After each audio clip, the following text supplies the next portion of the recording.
সাংস্কৃতিক অঙ্গনের এক নগণ্য মানুষ হিসেবে খুব কাছ থেকে দেখা আমাদের সাংস্কৃতিক কর্মীদের দুঃখ দুর্দশার কথা বহুবার বহুজনের কাছে বলেছি। বিশেষ করে যারা নেতৃস্থানীয় আছেন তাদের কাছে কথাগুলো পৌঁছানোর চেষ্টা করেছি, কিন্তু কখনোই এটা নিয়ে কারো ভিতরে কোনো আগ্রহ দেখিনি। অর্থাৎ আমি যখন ভালো আছি অন্যের খারাপ দিয়ে আমার কি আসে যায়, ভাবটা এরকম। এরকম করতে করতে আমাদের চলচ্চিত্র আজকে মৃতপ্রায় অবস্থা। আমাদের চলচ্চিত্রের মানুষগুলো এমন ছিল, আমার তো চলছে, তাহলে অন্যের কোথায় কি সমস্যা সেটা নিয়ে আমার ভাবার কি দরকার। একটা সময় যেখানে আমাদের চলচ্চিত্র বছরে প্রায় 100টি চলচ্চিত্র নির্মাণ হতো, হাজার হাজার অভিনেতা অভিনেত্রী কলাকুশলীরা কাজ করত, সব কিছু মিলিয়ে আমাদের চলচ্চিত্র অঙ্গনেই প্রায় 5 লক্ষ মানুষের কর্মসংস্থান হয়েছে পুরো দেশব্যাপী। সেই চলচ্চিত্র কিছু মানুষের স্বার্থপরতায়, কিছু মানুষের অদূরদর্শিতায়, কিছু মানুষের অসভ্যতায় মৃত্যুর একেবারে কিনারে এসে দাঁড়িয়েছে। এখন যেটাকে আমরা চলচ্চিত্র বলছি, সেখানে হচ্ছে কিছু সমিতির নির্বাচন, কিছু সমিতির জন্মবার্ষিকী, কিছু সমিতির ইফতার মাহফিল, এটা হচ্ছে আমাদের চলচ্চিত্র। কি আসলে 5 লক্ষ মানুষের কর্মসংস্থান ফিরিয়ে আনা যাবে? যাচ্ছে না, আমাদের চলচ্চিত্র কোনোভাবেই দাঁড়াচ্ছে না। যে কোনোভাবেই হোক, চলচ্চিত্রের বিকল্প নয়, তারপরও যে কোনোভাবেই হোক আমাদের নাট্যাঙ্গনে একটি বিকল্প কর্মসংস্থান তৈরি হয়েছিল। বিশেষ করে মেইন স্ট্রিম মিডিয়ার সাথে ইউটিউবের ব্যাপক একটি পরিধি তৈরি হয়েছিল। এখানে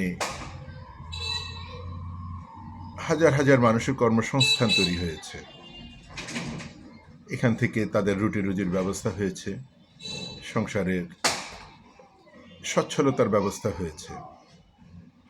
এখানেও কোথায় যেন কোন ভুলের কারণে বা কাদের ভুলের কারণে বা কাদের অদূরদর্শিতার কারণে বা অযোগ্যতার কারণে বলবো, যেটাই হোক, এই মাধ্যমটিও এখন অনেকটা হুমকির সম্মুখীন। এখানেও কর্ম হারিয়ে অনেক অনেক শিল্পী কলাকুশলী বেকার জীবনযাপন করছে। তাদের দুর্বিষহ জীবন, তাদের কষ্টের জীবন, তাদের পরিবারের অন্যান্য সদস্যদের কষ্টের জীবনের গল্প আমরা ব্যক্তিগতভাবে কম বেশি সবাই জানি, কিন্তু এর থেকে পরিত্রাণের উপায় নিয়ে কেউ তেমনভাবে ভাবছি না। আমরা ব্যক্তিগতভাবে বললেও কোনো নিউজ মিডিয়ার সামনে এই কথাগুলো বলতাম না, আড়ালে আবডালে রাখার চেষ্টা করতাম, কারণ এই কষ্টের কথা প্রকাশ্যে বললে অনেকে আবার টিকা টিপ্পণী কাটেন, যার যার মতো করে এটাকে একটি অন্যরকম নেগেটিভ ভাবে উপস্থাপন করার চেষ্টা করেন। কিন্তু শামীম হোসেন আর পারেননি। শামীম হোসেন তার কষ্টের কথাগুলো অকপটে বলেছেন। এটা কি উনি ভুল করেছেন? এটা কি উনি অন্যায় করেছেন? না, শামীম হোসেন ভুল করেননি, শামীম হোসেন অন্যায় করেননি। বেঁচে থাকার অধিকার প্রত্যেকটি মানুষের আছে।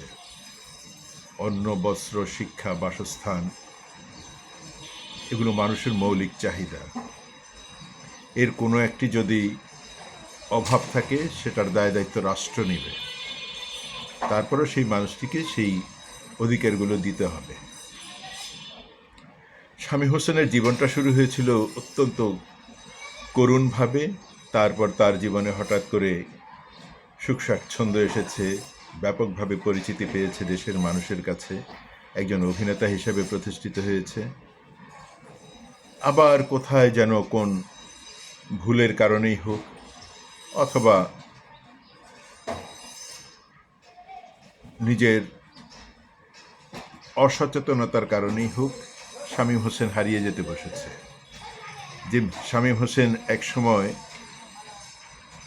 তারকা বনে গিয়েছিলেন, সে শামীম হোসেন এখন 3 বেলা খাবার জোগাড় করতে তার কষ্ট হচ্ছে। এগুলোই উনি প্রকাশ্যে ক্যামেরার সামনে কান্না জড়িত কণ্ঠে বলছেন।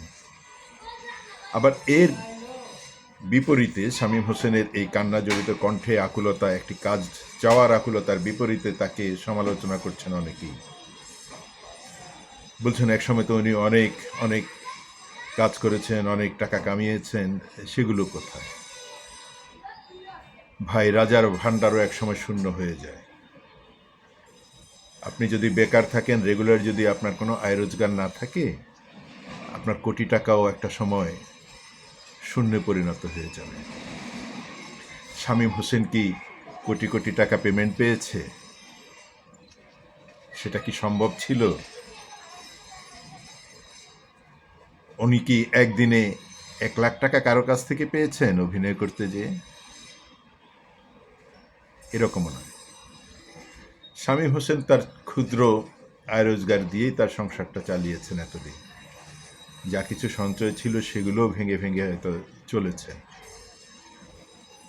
এখন সেগুলো শেষ পর্যায়ে আসার কারণে সে আতঙ্কিত হয়ে পড়েছেন, সে কাজ চাচ্ছেন, অর্থ সাহায্য নয়। উনি দুস্থ শিল্পী হিসেবে সরকারের কাছেও সাহায্য চাচ্ছেন না, কাজ চাচ্ছেন আমাদের এই মাধ্যমের যারা কাজ দিতে পারেন নির্মাতাদের কাছে আকুল আবেদন করছেন একটি কাজের জন্য। উনি অর্থ সাহায্য চান না।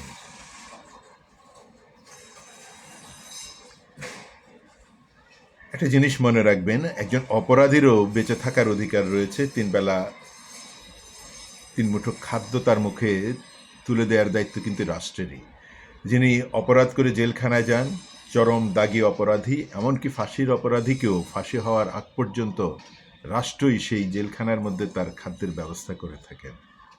তার তো ফাঁসি হয়ে যাবে, তাহলে তাকে খাদ্য দিয়ে কেন তাকে বাঁচিয়ে রাখা হয় জেলখানার ভিতরে?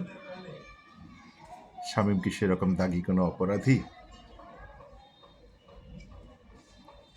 ঘটনাক্রমে ওনাকে আমরা অভিনেতা হিসেবে পেয়েছি, তা না হলে এই সমাজের আরও হাজার কোটি মানুষের মতো এরকম কত শামীম কত জায়গায় কত কান্নায় কান্নায় জীবনটাকে শেষ করছে,